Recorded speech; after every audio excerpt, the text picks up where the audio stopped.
예, 반갑습니다. 오늘 강의를 맡게 된 김원중입니다. 이 짧은 시간에 어떻게 많은 이야기를 해야 될지 좀 걱정이 앞서는데요. 하여튼 바로 하겠습니다. 이것은 제가 개인적으로 세계 최초로 완약한 사기입니다. 오늘 주제는 사마천의 사기, 중국 최고의 고전인 사기를 통해서 본 인재 경영 또는 성공 전략, 이런 것이 되겠습니다. 우리가 이런 얘기를 많이 하죠. 왜 과연 요즘 고전을 읽는가? 많은 사람들이 고전을 이야기하고 그 다음에 인문학을 이야기합니다. 그래서 그것을 얘기를 할 때 흔히 우리는 서구의 재편 아니면 중국에 주목하고 여러 가지를 이야기하죠. 그러나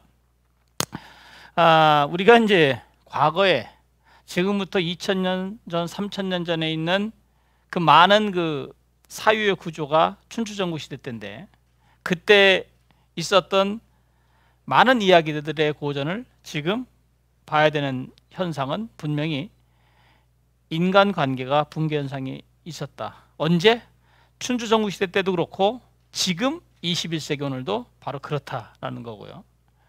그런 부분에서 제자백가, 즉 노자니, 맹자, 장자 이런 것과, 그리고 시기는 약간 다르지만 사마천의 사기 이런 것들이 보여주는 것은 분명하다. 왜 춘추전국 시대인가? 이것은 우리에게 정치적 분열, 그 다음에 몰락과 전쟁, 그 다음에 특히 이제 중요한 것이 인간에 대한 자각, 사유죠. 왜? 수많은 전쟁 과정을 통해서 인간은 사유하지 않을 수밖에 없었고, 또 그런 사유를 통해서 인간은 계속 자신이 나아가자는 그런 방향으로 나아갔고, 그 나아가는 방향 속에 분명히 주류에 있는 자들은 주류를 누리기 위해서, 또 비주류에 있는 자들은 비주류를 벗어나기 위해서 많은 노력을 했다. 그들의 모든 사유가 숨겨져 있는 것이 바로 고전이고 우리가 보는 것이다. 물론 이제 그것은 의식주라든지 이런 피폐함 이런 것들이 보여주고 있다.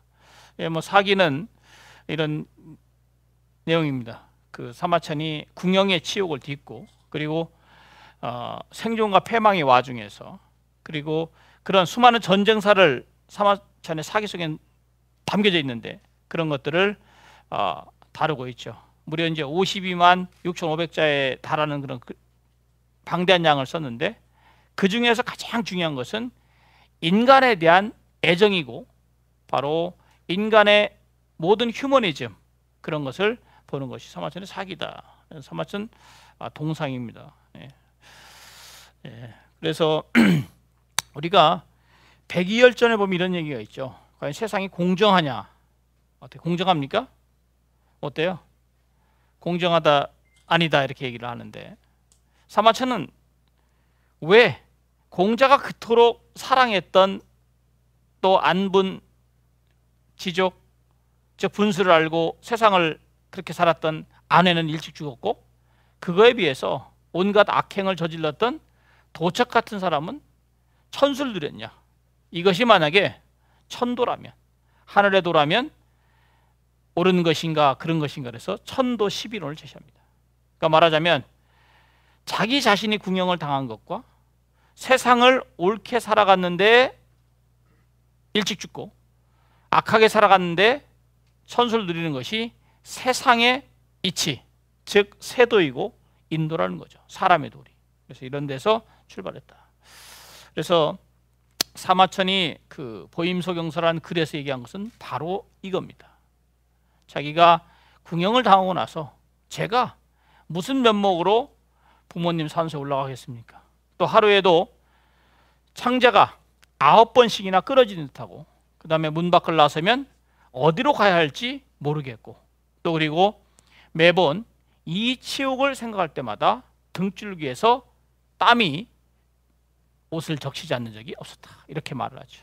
그러니까 말하자면, 그러면서 비교적 물론 긴 편지지만은 여기에서 19번에 걸쳐서 치욕, 그 욕 때문에 그 욕자를 씁니다. 그러니까 말하자면 자신은 치욕을 통해서 사기라는 위대한 역사를 탄생했다. 그리고 자기가 재현해내는 수많은 인물들, 예를 들어서 자개결전의 형가라든지 이사, 한비, 오기, 소진, 장의, 진섭, 뭐 이런 멤버들, 이러한 사람들이 다 비주류 속에서 주목받지 못하는 사람들이었고, 이들의 삶을 통해서 결국은 무엇인가를 던져줬다. 그것은 바로 성공이었다 이거죠. 우리가 뭐 이런 얘기를 하죠. 한번 몇 가지만 얘기 드려요. 손자 오기 열전에 나오는 오기 같은 경우는 자기가 그 장수가 됐는데 병사들이 자기 말을 안 듣자 감성 리더십을 발휘합니다. 그래서 친히 그 아픈 병사의 고름을 직접 빨아서 그 병사들의 그런 마음을 얻었고, 또 그런 부분에서 결국은 나중에 장군이 돼서 큰 공을 세우죠. 뭐 구천 같은 경우도 마찬가지죠. 20년 동안 그러니까 부차와의 그 회계산의 치욕에서 벗어나서 부차의 신하가 되었고, 또 다시 고향으로 들어가서 음식을 먹을 때도 쓸개를 맛보면서 결국은 상담 끝에 부차를 무찌르고 나라를 그 세운 바로 구천이고요. 그 다음에 뭐 진섭 같은 경우는 너무나도 잘 아시다시피 왕우장상이 어찌 씨가 있을 소냐. 예, 그러면서 머슴에서 일개 머슴에서 결국은 왕이 된 자. 그리고 뭐 소진 같은 경우도 마찬가지죠. 소진은 형수한테 구박을 대단히 많이 당했죠. 그래서 맨날 도련님이 이렇게 백수처럼 이렇게 다녔는데 이 모양 이 꼴로 어떻게 살아가느냐 그러면서 구박을 하다가 결국은 소진이 육국의 재상이 되죠. 재상이 되니까 재상이 돼서 나중에 소진이 자기의 고향인 주나라를 방문하니까 주나라 왕이 직접 와서 그 길을 쓸고 그 다음에 정말 자기의 수레가 통과될 수 있도록 다 자리를 비켜줘요. 형수를 만났더니 형수가 제대로 쳐다보지도 못합니다. 곁눈질로 이렇게 쳐다봐요. 형수님, 옛날엔 그렇게 오만하시더니 왜 지금 이렇게 됐습니까? 하니까 형수가 감히 제가 어찌 도련님을 보겠습니까? 그때 소진이 한 유명한 말이 있죠. 세상 사람들은 결과만을 기억한다. 그러면서 자기가 차고 있던 인수를 풀어주고 재물을 나눠줬다는 그런 이야기. 바로 장의도 마찬가지죠. 소진과 같은 친구지간했지만 장의 같은 경우도 초나라 제후한테 유세하러 갔는데 유세하러 가는데 마침 저녁을 먹었죠. 저녁밥을 먹고 나서 났는데 초나라 제후가 구슬을 잃어버렸죠. 그 구슬을 잃어버리는 것을 장의를 도둑으로 오해해서 결국은 죽도록 두드러기게 팼죠. 돌아와서 엉금엉금 기어오는데 집에 와 보니까 와이프가 마누라가 기다리고 있어요. 당신이 맨날 유세한다고 이렇게 하더니 결국은 이 모양 이 꼴이 됐지 않소. 그랬더니 장이가 한 말이 이거죠. 뭐죠? 내 혀가 남아있나 보시오. 그랬더니 부인이 하는 말이 혀는 남아있네요. 그럼 됐어. 이렇게 얘기하면서 아내의 그런 구박을 바로 그 벗어나는. 그러면서도 뒤로 딱 가서 한 말을 했죠. 초나라 제후여, 내 성을 지킬지어다. 내 반드시 보복하리라 라고 얘기하면서 결국 나중에 연행책으로서 그 동방육국을 정벌하는 그런 계획을 짠 거죠.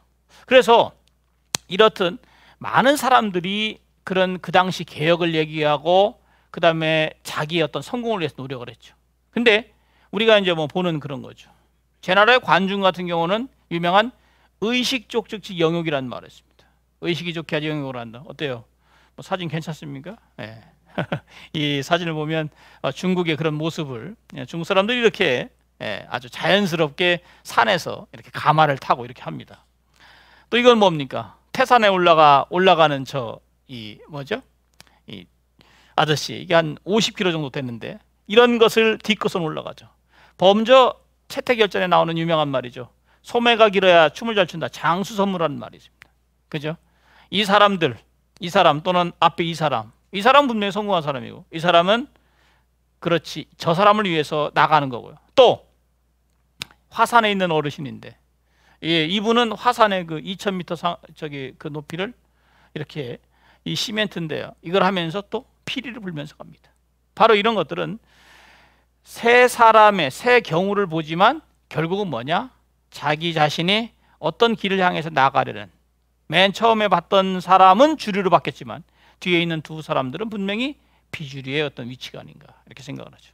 그렇다면 우리가 화식여제도 나오지만 결국은 인재를 키우는 것이 핵심이고 사기가 다루는 130편 모두가 다 인물 열전이라도 과언이 아니다. 거의 대부분이. 그래서 우리가 결국은 100년지기에는 인물을 키우는 데서 비롯된다. 그리고 이게 바로 전국 칠흥도인데요. 이 중에서 우리가 이런 얘기를 하죠. 진나라가, 여기 보이는 이 진나라가 이 동방유국을 통일합니다. 그죠?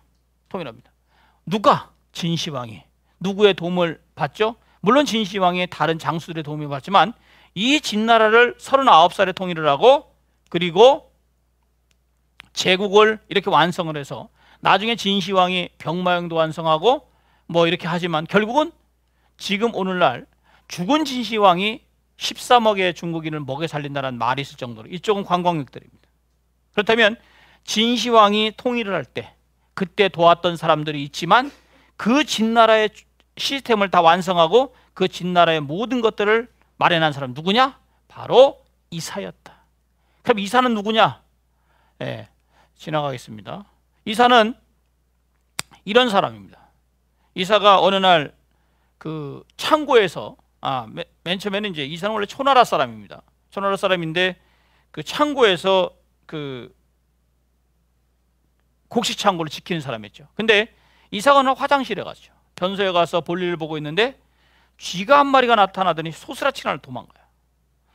투덜투덜하면서 왔는데 와가지고선 자기가 지키는 창고를 곡식 창고로 올라가니까 쥐 한 마리가 위에서 딱 곡식을 먹고 있는데 자기를 보면서 아는 척도 안 해요.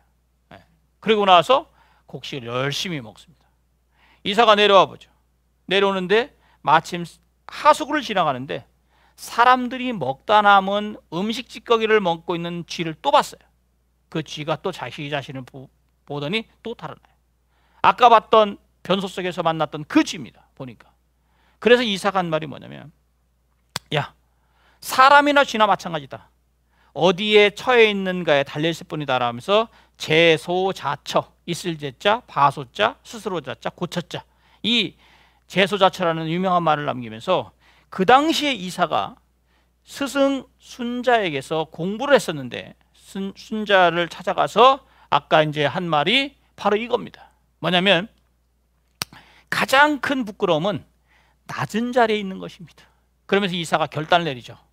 자기가 있는 그 조국인 초나라를 버리고 바로 왼쪽에 있는 진나라로 갑니다. 왜 갔을까요? 이유는 하나입니다. 진나라는 우리가 아까도 이 자료에서 봤지만 이쪽은 가장 좋지 않은 땅덩어리죠. 이쪽이. 그래서 이쪽이 여기서 진나라는 이쪽 동방을 진출해야만 안 됐고 이 동방의 육국들은 막아야 되죠. 근데 초나라가 가장 큰 땅입니다. 근데 이 초나라를 버리고 한다는 것은 그 당시에서는 이 나라가 주류였고 여건 분명히 비주류입니다. 그러나 여기를 버리고 이쪽으로 한다는 것은 천하의 인재들, 이사뿐만 아니라 한비, 범저 이런 사람들 다 모든 사람들이 진나라로 모였다. 이런 것을 택한 거죠. 결국은 이사의 결단이 결국은 그 진나라로 가서 성공을 하는데 성공을 하게 되는 계기가 있죠. 뭐냐면 누구를 만나야 되겠죠. 누구를 만나죠? 바로 진나라의 실력자인 여부리를 만나요. 여부리를 만나서 먼저 그 가서 사인, 즉 집사가 되고 그리고 나서 여부리의 추천을 받아서 진시황한테 갑니다. 진시황을 만나가지고 모사를 꾸미는 거, 그다음에 은밀한 계책하는 거 이런 것들 쭉 설명하니까 진시황이 이 사람이구나 하면서 이사를 발탁합니다.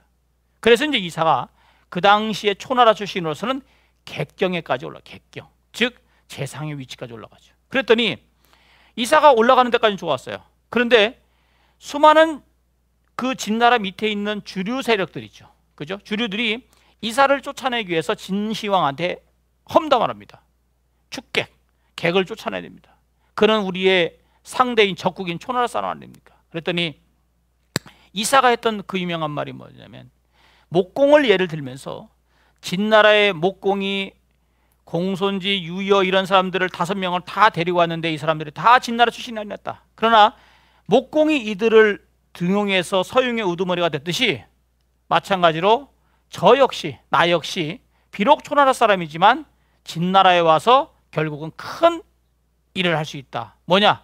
이제는 태산 불량토양 하에 불택설이죠. 태산은 한 줌의 흙을 사용하지 않고 강과 바다는 조그만 흐름을 가리지 않는다. 즉 인재 개방론을 얘기하면서 바로 이사가 주류 세력들의 어떤 강력한 견제를 이겨내고 결국은 우뚝 섭니다.